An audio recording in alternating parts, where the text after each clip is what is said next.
Welcome back to Shattering Myths. We obviously are in a world now where the truth has become the first casualty. You know, it's Muslims are out killing, completely ignorant of the fact that their religion is a complete and utter fraud, that there is no God named Allah, that Muhammad was not a prophet, that the Quran is filled with contradictions and lies. And, you know, the same is true of the Christians that they are killing. There was an announcement that came out this morning, you know, after the beheading of 21 Christians, that some 45 Muslims were burned to death by the Islamic State just today. This in a town called al-Baghdadi, which is west of Baghdad. And I've even read articles recently where there are former U.S. military personnel who are going over to Iraq now as mercenaries to fight in Christian militias against the Muslims. How do you think that's all going to turn out, Kirk? Badly. My nephew, who was in the Army and served is probably a poor word, volunteered for two times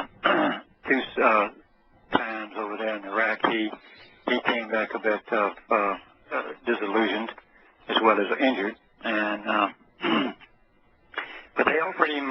He wanted to go back because they offered him hundreds of thousands of dollars to be in the Black Ops, so there's a lot of money flowing around to come over and join them. I mean, mercenary armies are. It's just, the whole thing is just a total mess.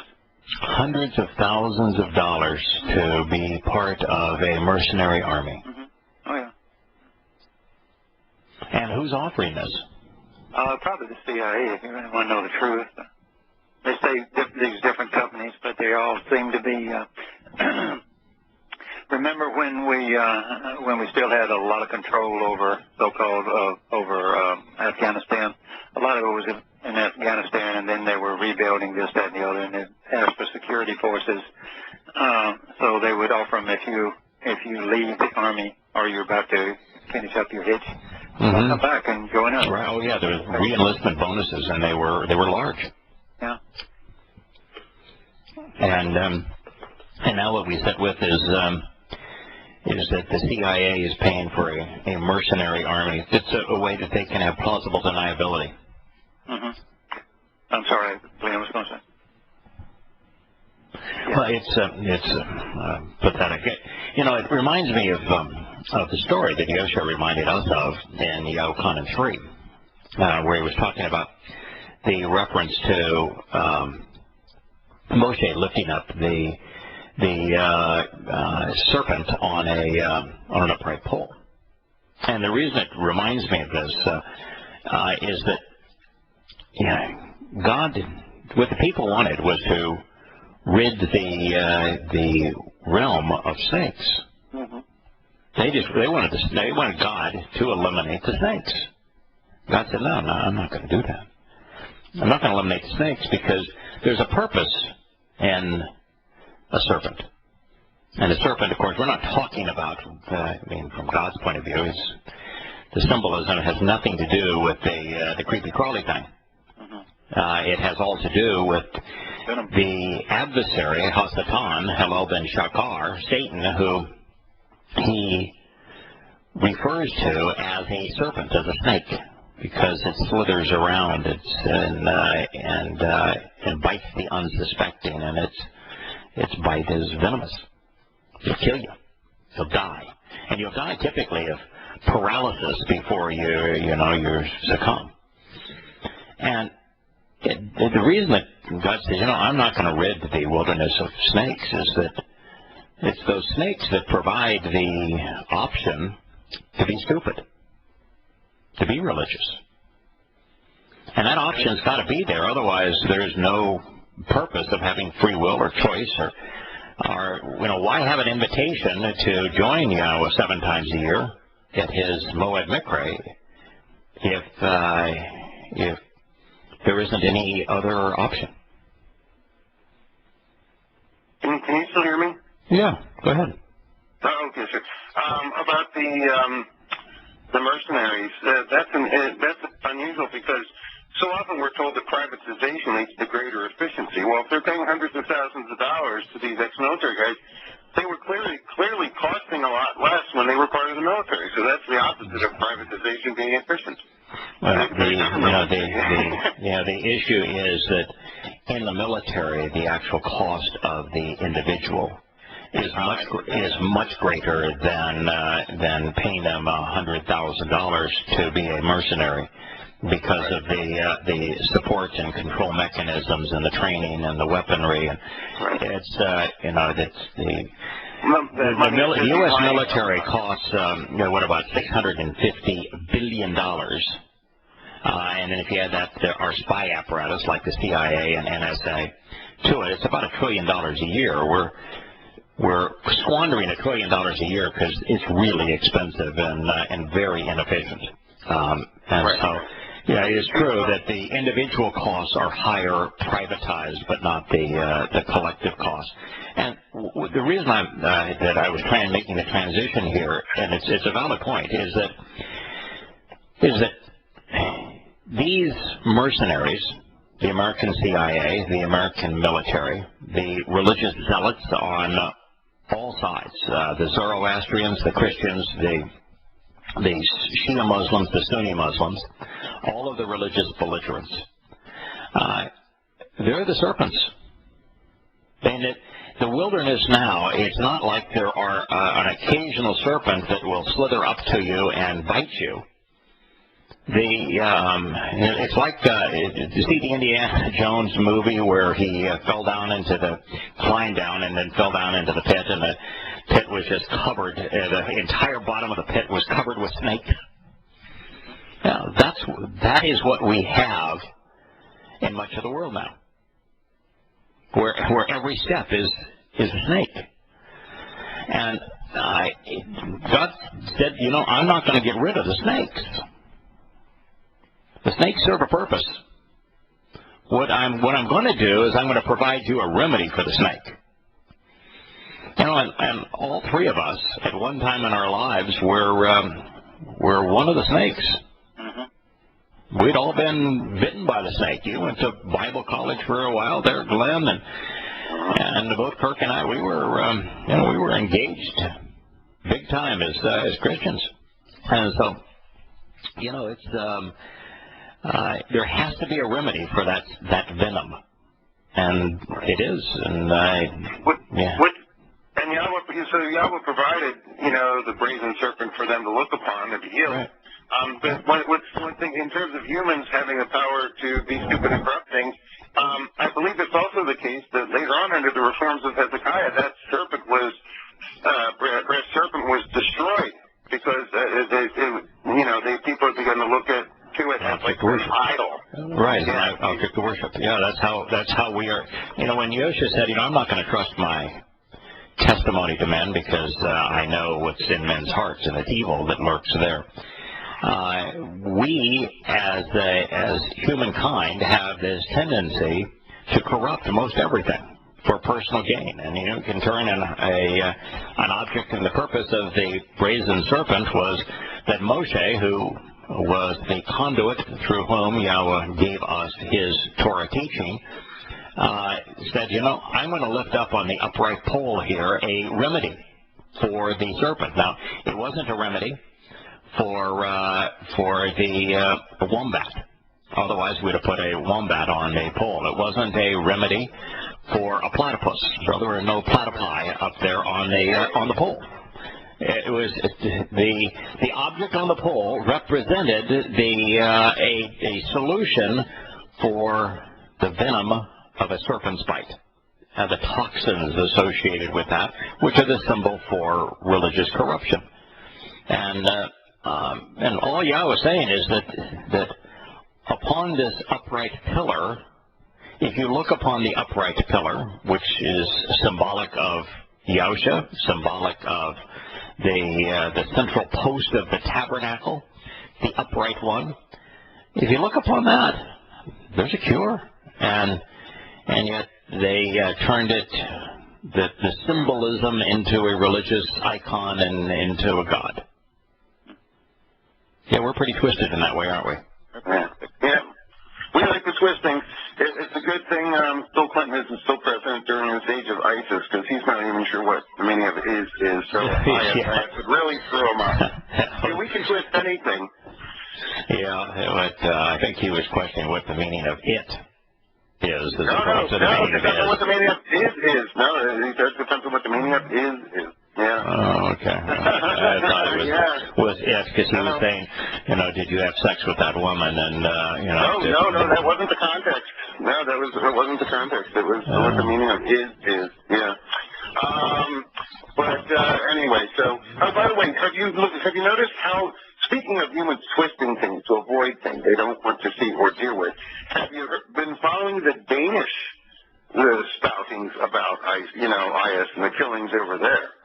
Yeah, I've got that. It was the next item in my news cast, and they're having a terrible time because the Danes are like most of those around most nations around the Baltic.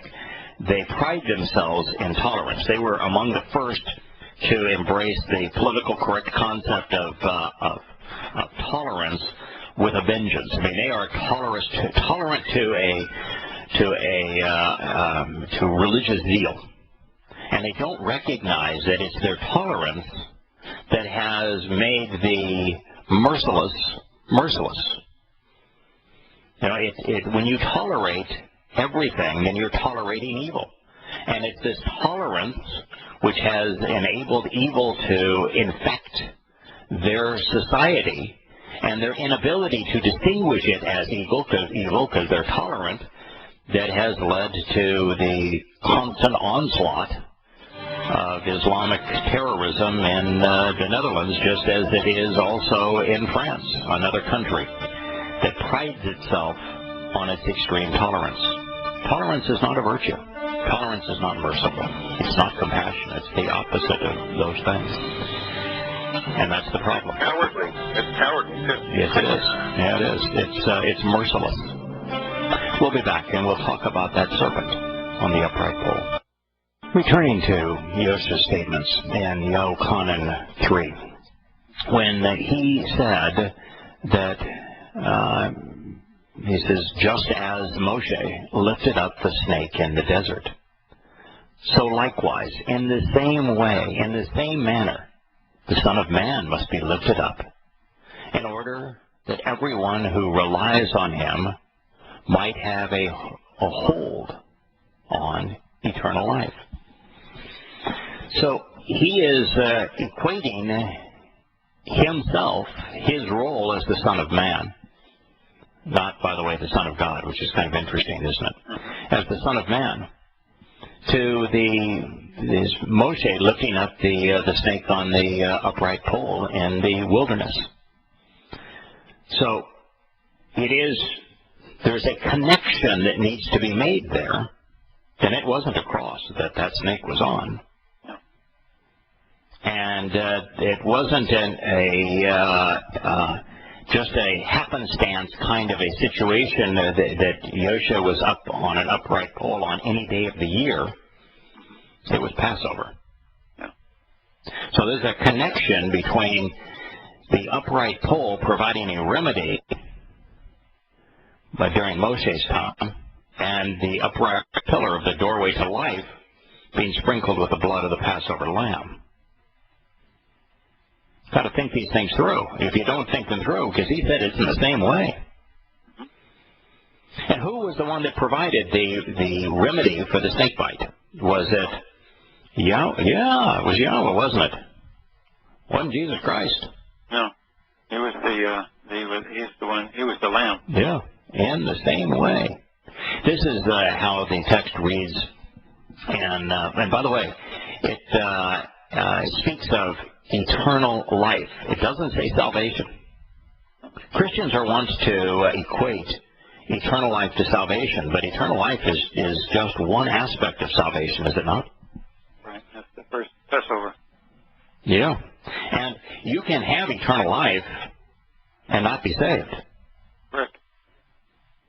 That's the case with Satan, his demons, and those religious zealots who embrace him. Absolutely. So he's only speaking of eternal life, and eternal life is what happened on that upright pole. So he's making not a reference to salvation, but a reference to eternal life that's a direct result of what occurred on the upright pillars of the doorway of Passover, and Moshe's ability, Yahowah's ability, through his instruction to Moshe on that upright pole to restore people to life who would have been killed by the snake's venom. And so here it is. During the Exodus, the Israelites spoke against God, and Moshe saying, "Why have you brought us up out of Egypt to die in this desert?" People, we are, can you imagine saving them from the life of slavery, where the young boys were murdered, sons were murdered, men and women were forced to make bricks and build buildings and religious shrines for the Egyptians, and not paid, beaten, and they are freed from the Egyptians, and they're grumbling against God and Moshe, saying, "Why have you brought us out of Egypt to die in this desert? There is no bread, there is no water, and we detest this miserable food." So then Yahowah said, "If you don't like me," he sent venomous snakes among them. Man, we talked about the snakes have a purpose. Oh, Yahowah sent them. He says, "Okay, you don't like me. This is the option. You don't like being with me. I'm going to give you to the alternative, the serpent." So don't think for a moment that God doesn't recognize there's a purpose to venomous snakes. They bit the people, and many Israelites died. And the people came to Moshe and said, "We sinned when we spoke against Yahowah, and you asked that Yahowah will take the snakes away from us." So Moshe made the request for the people. Yahowah said to Moshe, "Make a snake and put it on a pole. Anyone who is bitten can look on it and live." Bamidbar, in the wilderness, Numbers 21, 5 through 9. Didn't take snakes away, did he? No. Nope. Solution. He just says, "I've got a solution. I've always had the solution." And in this particular case, he is foreshadowing what he was going to do on the upright pole. He is telling us about the Edom, the upright pole of the tabernacle of God's home. And it's Edom, upright pillar, throughout the Torah. It's never Adon, Lord. Yes, go ahead. He's still talking to Nicodemus at this point. Is Nicodemus getting this, do you think? No. He's not connecting the dots at all? No. In fact, Yosha said so. And he said, why don't you understand this? And then he said, if I speak to you about the things that are, of this world, he'd understand them. How in the world are you going to understand that which is spiritual? And then he made an explanation. He tried to explain it to him that it's going to be similar to Moshe lifting up the snake in the desert as a remedy for the poisonous nature of the serpent, of Hasatan, and the alternative to Yahowah. And then he went on, he said, for God so loved the world that he gave as a gift his one and only Son, that whoever relies on him should not perish but have eternal life. He's still back into eternal life with the Son, based upon being part of the eternal family of God, based upon the instruction on the family of God, the covenant as it's explained in the Torah, based upon what occurred on Passover on the upright pole. So it's, in context, it's all of those things. I mean, he began by saying, this whole thing began by driving people out of the temple. It migrated from driving people out of the temple to saying, that he does not want in God's home religious and financial activity, to him showing up in town for Passover. And do you think there's a reason that all this occurred at Passover, and he's talking about the upright pole and being lifted up on the upright pole at Passover, and they don't get it? And that's the doorway to life. And then from there he goes in and talks about how you have to be born spiritually into the family of God. And as a teacher, you ought to know where to look for the family of God. And then based upon becoming part of the covenant family, being born spiritually into the covenant family, and then relying on the doorway to life, which is Passover, which we're invited to participate in as God's children, this is the means to eternal life.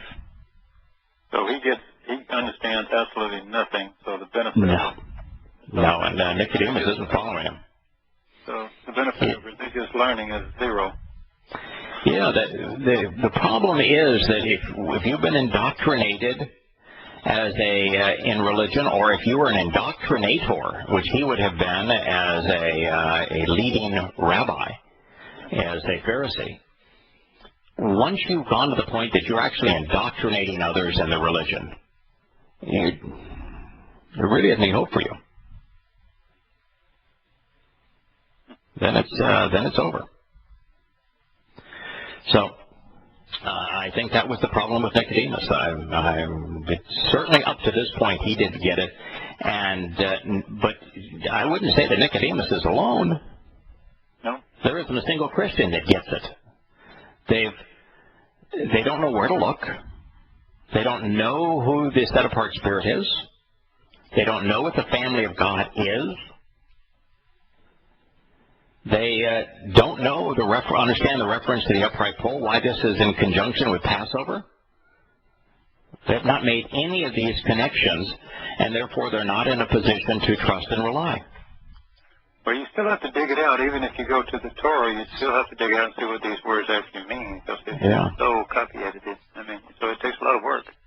You have to want to do it. It does, and it's very sad at the moment. I've just gotten an email from Larry about two women who are claiming that the translations that I provided. We had a long review of Dabarim 12, where Yahowah creates an exemption for food, and they are trying to trash my reputation, which I don't much care. Yeah, but still. But what they're doing is trying to trash the translations that I have provided for people, for them to consider. Can I say something about that? Yeah. I know feelings are tender now, but I don't do Facebook. When we call in. Yeah, I think it's a terrible thing. I don't think you can read my name or Terry's name. No, right. We're kind of unsophisticated. Yeah, I don't do Facebook either. But anyway, we have one, and she read some of that, and I read some of it. And it seemed to me the argument was that he is not consistent because he changed that towards the end. But, so I went to in Genesis 1:29, 30, and 31. And I was reading that in a better translation, and he basically starts us out, at that time and place, they were vegetarians. He doesn't say eat meat. He doesn't say, of course, they didn't need to eat any meat because there was no Passover needed. But, it seems to me that he is consistently inconsistent in the sense that at this time and place, this is very helpful for you. All right. These are slaves that just came out of Egypt. They've been fed whatever they were given, Right. They weren't in control of their lives, and all of a sudden he's saying, okay, now take control of your life. Let me tell you some things that's going to harm you and some things that ain't going to harm you. Right, exactly. And so to me, it's just another teaching scenario. And then later, we're now at the very end of this play. It's playing itself out in the last days, and quite frankly, we're a heck of a lot healthier, at least in most parts of the world where we can we can eat certain things that ain't going to kill you. So there's no danger there there is minuscule danger. The message of the statement is so clear, but you've got lots of people who, even though they recognize that you ought not be religious and that God doesn't, that the Torah is not laws, there's one rule that they think it's a rule. It's not a rule. It's an instruction. The food is always presented as an instruction, never as a law. And yet, for some reason, pork is this fixation with people. You know, I can do that. I can take pork out of my diet, and God's just going to love me for it. And so they when you tell them that, you know, God has provided now on 3 different occasions recommendations as to what was good and not good for you to eat, and then at 4 occasions, because you've got Yosha saying, eat whatever put before you. And so you have 4 recommendations 4 different times as to what you should and shouldn't eat and the reasons for it, and they can't deal with it. And they can't realize that, you know, the difference between, and you brought it up here, the difference between an instruction and a law is that instructions, guidance, fatherly guidance is pertinent to place and time. The circumstances change. You have to change, make an exemption for what you previously said. What you said was true for that time. Yeah. So what's the hang-up? What's the hang-up? I mean, are we still, would we be inconsistent if we change the rules on transportation when, you know, 200 years ago the fastest thing you had was a horse and carriage? And now you've got jet aircraft? Yeah. Well, I tell people all the time, you want to think like the Renaissance guys, take off your glasses. I mean, they didn't have any, so if you want to do like them, do like them. There's a reason they popularized the Impressionist style. But, I mean, you couldn't deal with fine lines unless you know. No, if you're a father and you don't provide advice that is germane to the time about ordinary affairs, then you're a lousy father. Yeah. You know, it's one thing to say, oh, listen, here's my covenant. It's my eternal family. With my eternal family, I'm going to establish the requirements for participating, and I'm going to tell you what the benefits are, and I'm going to establish the invitations for us to meet together. And he can say, that's eternally true throughout time. Although when he gets into the details about how to observe them, he has to be flexible because you can't observe them the same way they did then. Yeah, there's no temple. There's no temple. There's no Lowy priesthood, and there's we don't butcher our own lambs as they once did. So the symbolism, the instructions are all valid for things that are eternal, but what we have access to and what we eat, really is a timely discussion, and it's just disgusting to me. I mean, it's just repulsive to me that you have this big fight and all of the nasty disagreements, hostility that is going on over this because they don't like the idea that God carved out an exemption because it was the right thing to do. Well, you know, Yosha, I think if we can count on what the witness writing said, he said what comes out of your mouth is more deadly than what you put in it. That's what he was trying to tell us? Yeah. Yeah. Absolutely. And just to beat a dead horse, flog a dead horse, there was a passage in there that Yale University in about the 30s did a study on. They said, wait a minute, here's a bird that they're told not to eat. And this bird is perfectly good. There's nothing wrong with this bird. It's like all the other birds. And they did a study in the 30s, and they found that this particular bird would stop by on its migration to Israel. It would fly into a certain area where they would eat certain things and drink from certain things, and it would create a poison. And when the birds would fly to Israel, if you ate those birds, you would be poisoned too. So he protected them. He said, don't eat these particular birds. And it made absolutely no sense in the context of there. And that bird you could eat fine in North America, but you couldn't eat it over there because of where its migration patterns were.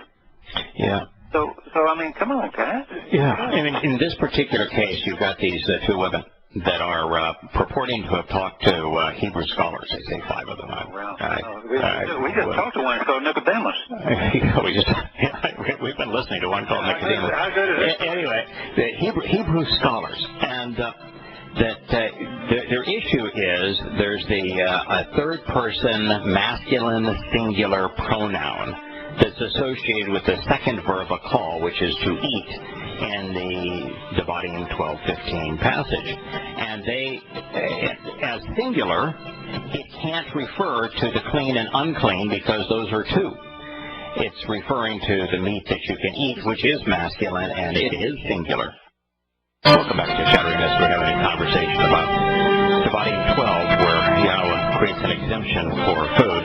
It is consistent with Yosha's statement, eat whatever's put in before you. As a matter of fact, without the exemption, you have a absentee father who is would be unaware of changes in food preparation. And Yahowah was not an absentee father as it relates to his children. And also, you'd have Yosha directly contradicting the Torah, which means that he could not be the Masayah should this exemption not be there when he said, eat whatever is put in front of you. And it would have also been in conflict with the Torah when he made the statement, it's not what goes into your mouth, it's what comes out of your mouth that is deadly. The issue here happens to be this person, this idiot, that just revolting. It's just the whole thing is just so disgusting to me, and I'll talk to you why it's so disgusting. It says I'll never trust these translations again. There wasn't an issue on the translation of any word. Not an issue. Not every word was. Every word. And in fact, I always provide the words, and I encourage people. I say, don't trust my translations. You go look up the words. I'm going to do the best I can. I'm going to lay it before you. You can think about it, and feel free to. In fact, you should be encouraged to translate the word. No question on the translation of the word. It was the use of the pronoun. And this pronoun happened to be it's third person, masculine, singular. And these scholars have alleged that the singular doesn't mean singular. That no, you can. It could have been dual, and it's an amateur mistake to think of singular as singular, and that, God's inconsistent. He would have used a singular pronoun to speak of two things. I mean, come on. That's the best you got.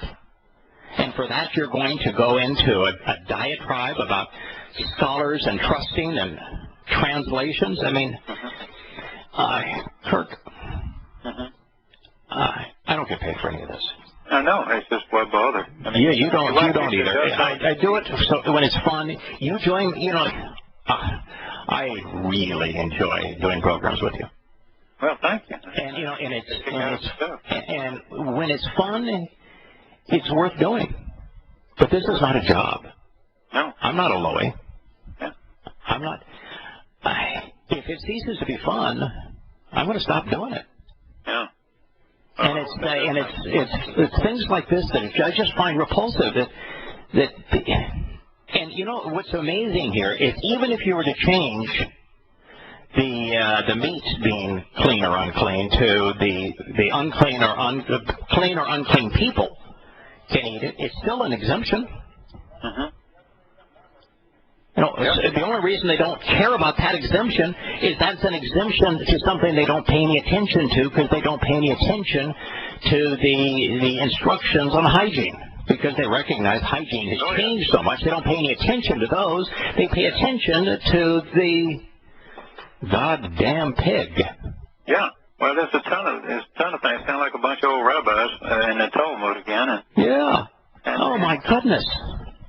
You know, Dode probably wasn't even kosher when he was being run and chased all over the place by Sheol.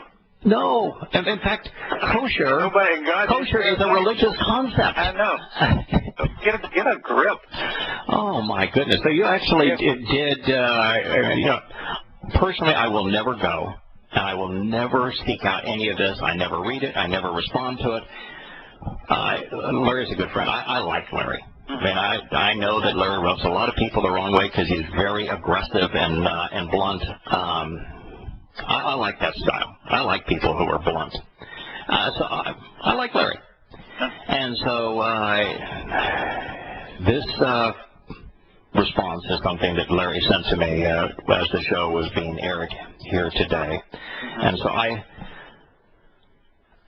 won't even tie it to my reentry place. And we've got Diane on hold here, and I do want to hear from Diane. But my reentry place on Yahowah 3, which is that Yahowah arranged to have the snake lifted up. The snake still exists.